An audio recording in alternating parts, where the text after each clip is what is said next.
Well, I am just delighted to have as our speaker today Tony Hsieh, the CEO of Zappos.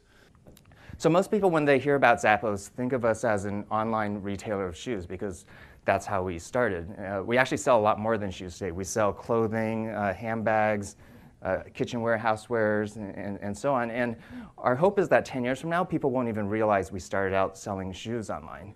And our goal is just to build the Zappos brand to be about the very best customer service and customer experience. And our whole philosophy is, let's take most of the money that we would have spent on paid advertising or paid marketing and instead invest it into the customer experience and customer service and let our customers do the marketing for us through word of mouth. And over the years, we've grew from basically no sales in 1999 to in 2008 was when we first hit $1 billion in gross merchandise sales. And we've actually, despite the down economy, continued to grow. In our Q1 net sales this year were up almost 50% year over year. And the number one driver of all that growth has been through repeat customers and word of mouth. On any given day, about 75% of our orders are from repeat customers. And it's really, people ask, what do we do differently over the past 24 months in a bad economy? And it's not what we did in the past 24 months, it's what we did in the years prior to that to really gain our customers' loyalty and have them continue to shop with us even despite the economy.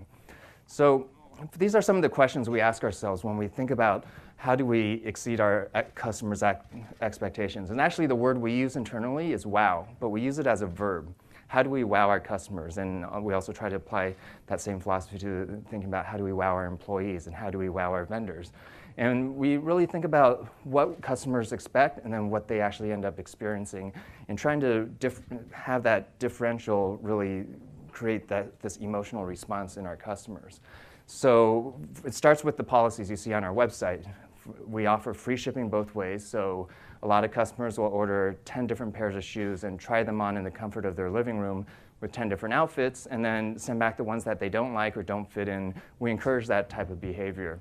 We also have a 365-day return policy for people that, I guess, have trouble committing or making up their minds. And then, our contact information, most websites, it's very hard to find contact information. Usually, it's maybe an email address that you can only email once and it's buried 5 links deep. Well, we take the exact opposite approach. We put our 1-800 number at the top of every single page of our website because we actually want to talk to our customers. So for all this focus on customer service and building our brand to be about the very best customer service, the number one priority of the company is actually not customer service. Our number one priority is company culture. And our whole belief is that if we get the culture right, then most of the other stuff like delivering great customer service or building a long-term enduring brand or business will just happen naturally on its own. So we do a lot of things on the customer service side. It starts with the hiring process. We do 2 sets of interviews. They're separate sets of interviews. The first set, for everyone that's hired, the first set is kind of the standard stuff. The hiring manager and his or her team will interview for fit within the team, relevant experience, technical ability, and so on. But then our HR department does a separate set of interviews purely for culture fit. And they have to pass both in order to be hired. So we've passed on a lot of really smart, talented people that we know can make an immediate impact on our top or bottom line. But if they're not good for our culture, we won't hire them. It's not even a question. And the reverse is true too. Even if someone is doing their specific job function perfectly fine, or even if they're a superstar in their job function, if they're bad for the culture, that's something that we will fire them for. In terms of how we're thinking of building our brand over the next several years, we internally refer to as the 3 C's: clothing, customer service, and company culture. And for us, this is really the life cycle of the customer. So for customers that have never heard of Zappos before, have no idea what we do, we want them to know that we've got a great selection of clothing and footwear and other product categories. Once they know that we have a great selection of that, then we want them to know that we're all about delivering the very best customer service and customer experience. And that's not something that we tell them so much as something that they experience when they get that surprise upgrade to overnight shipping, or they see how easy it is to exchange or return a product, or they call our 1-800 number. And once they know that we're all about the very best customer service, then we want them to know about our culture and our core values, which is essentially a formalized definition of our culture, because that's really the platform that makes all of that possible. So we've actually had customers email us and tell us when they get that perfect outfit or perfect pair of shoes, that Zappos is happiness in a box.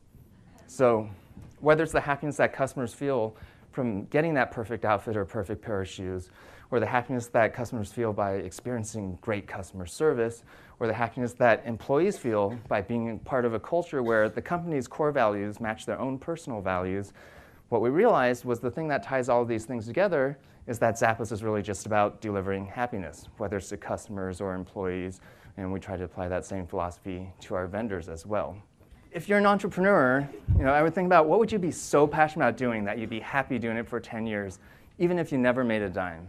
And that's what you should be doing. And if you have employees that report to you, think about what's the larger vision and greater purpose in your employees' work, beyond just money or profits or being number one in a market, that you yourself are also passionate about.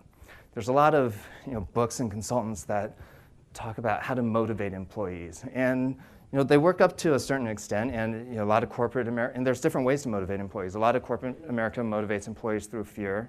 You can also motivate employees through incentives. You can motivate employees through recognition. But what we found at Zappos is that there's a huge difference between motivation and inspiration. And if you can inspire your employees through a vision that has a greater purpose beyond just money or profits or being number one in a market, and if you can inspire your employees by having core values, actually practice core values, not just stated core values of the corporation that match their own personal values, then you can accomplish so much more, and you don't need to worry about the motivation part of it.